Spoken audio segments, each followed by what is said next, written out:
इसके बाद मैं आपसे कहना चाहता हूं, तू अपनी फिक्र कर नादां, मुसीबत आने वाली है। तू अपनी फिक्र कर नादां, मुसीबत आने वाली है, तेरी बर्बादियों के महावरे हैं आसमाने में। तू अपनी फिक्र कर नादां, मुसीबत आने वाली है, तेरी बर्बादियों के महावरे हैं आसमानों में। जरा देख उसको जो कुछ हो रहा है, होने वाला है, धरा क्या है भला अहदे कौन की दास्तानों में। न समझोगे तो मिट जाओगे मेरे शिक्षक साथियों, तुम्हारी दास्तां तक भी न होगी दास्तानों में। याद रखना दोस्तों, समाज के साथ गद्दारी करके और आप जो कर रहे हैं, आपकी दास्तान मिटाने की सरकार की चाल है, और इसको आप अगर नहीं समझ रहे हैं तो आपसे बड़ा बेवकूफ कोई नहीं हो सकता है। याद रखिएगा, जो आज अपने उसूलों पर खड़ा है वही कल भी आपके लिए उसूलों पर खड़ा रहेंगे, और उन्हीं के चलते आपकी नौकरी बचेगी। नहीं तो आपको कान पकड़ के और बाहर का रास्ता दिखाने की सरकार की साजिश है। आप परीक्षा देकर के जिस तरह से कायरता का परिचय आपने दिया है, समाज और कुल द्रोही होने का परिचय दिया है, मुबारक हो आपको, यह द्रोह मुबारक हो। और मैं तमाम साथियों से मैं कहना चाहता हूं, जो लोग अपने उसूलों पर जीने और मरने का कसम खा चुके हैं, जो लोग इस लड़ाई में हमारे साथ मजबूती से खड़े, मैं आपके लिए मैं कहना चाहता हूं। क्योंकि आज बहुत सारे लोगों का फोन आया है कि आज आपका वीडियो नहीं आया कुछ, तो मैं कुछ ऐसी परिस्थिति में हूँ जहाँ थोड़ी सी दिक्कत हो रही है, लेकिन इसके बावजूद मुझे लगा कि नहीं, कुछ संदेश देना चाहिए। तो मैं आपको यह बताना चाहता हूँ, आप लड़ाई जीतेंगे। मैं बोल रहा हूँ, मेरे इस बात को आप लोग नोट कर लीजिए। आप लड़ाई जीतने जा रहे हैं, आप लड़ाई जीतेंगे।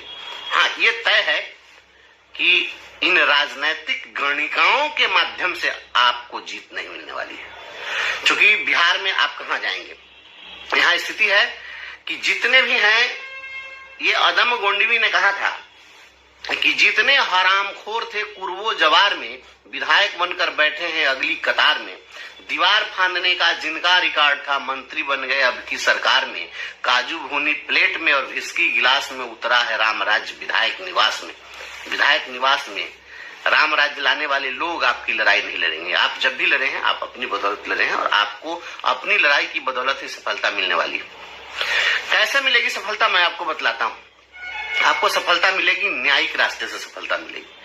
ठीक है, हाईकोर्ट ने आपके केस को भी सरकार से काउंटर मांग दिया है, उसमें सफलता नहीं मिली है, लेकिन हाईकोर्ट ही अंतिम अदालत नहीं है, वही शीर्ष अदालत नहीं है। इसलिए हाईकोर्ट ने यदि जल्दबाजी में कोई निर्णय नहीं दिया तो घबराने की जरूरत नहीं है।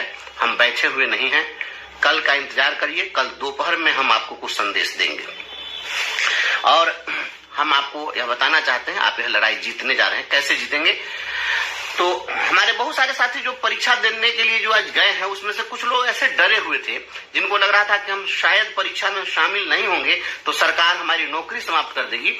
तो ऐसे सभी साथियों की चिंता का जो विषय था, मैं उसको दूर कर देना चाहता हूँ। जो तकनीकी ज्ञान रखने वाले लोग हैं और कानूनी समझ रखने वाले हैं, मैं उन लोगों के लिए मैं बताना चाहता हूँ। हमने भी बड़े बड़े लोगों से, बड़े बड़े कानून के जानकारों से राय ली है, और उसमें जो बातें आई है वो मैं आप तक पहुंचा देता हूं। अभी जो नियमावली बनी है, ये विशिष्ट शिक्षक नियमावली, इस नियमावली की जब शुरुआत होगी, उसको पढ़ेंगे, उसमें लिखा है, भारतीय संविधान के अनुच्छेद 309 के परंतुक के तहत प्रदत्त शक्तियों का प्रयोग करते हुए बिहार सरकार यह नियमावली बनाती है। जरा गौर से इस बात को सुनिएगा। तो बिहार सरकार भारत के संविधान के धारा 309 के परंतुक के तहत आपकी नियमावली बनाई है। 309 धारा क्या है, मैं पहले भी इसको बताया था कभी। तो धारा 309 भारत का संविधान केंद्र सरकार और राज्य सरकार को अपने कर्मचारियों के लिए सेवा संहिता निर्धारित करने की शक्ति प्रदान करता है। लेकिन इस नियमावली में इन्होंने क्या किया कि इस नियमावली में इन्होंने लिखा कि स्थानीय निकायों को अब इसके बाद बहाली करने का अधिकार नहीं होगा। स्थानीय निकाय अब बहाली नहीं कर पाएंगी।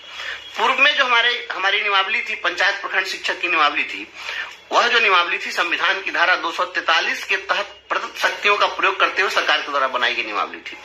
तो भारतीय संविधान की धारा 243 पंचायती राज को शक्ति प्रदान करती है, और इस धारा के तहत जो शक्ति प्रदान की गई है वह पंचायत ऑटोनोमस बॉडी है, पंचायत की स्वायत्तता है, और पंचायत अपने कर्मचारियों को बहाल करे, योजनाओं का निर्धारण करे, ये तमाम शक्तियां उस धारा के तहत प्राप्त है।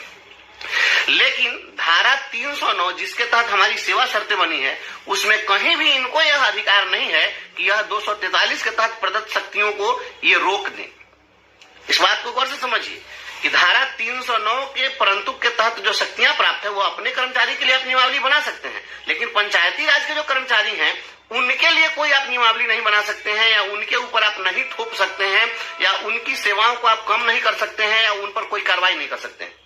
या कहीं भी संविधान में धारा 309 के तहत दूसरे किसी भी 243 धारा के तहत पंचायती राज को प्राप्त शक्तियों में हस्तक्षेप करने का धारा 309 में कोई अधिकार नहीं दिया गया है।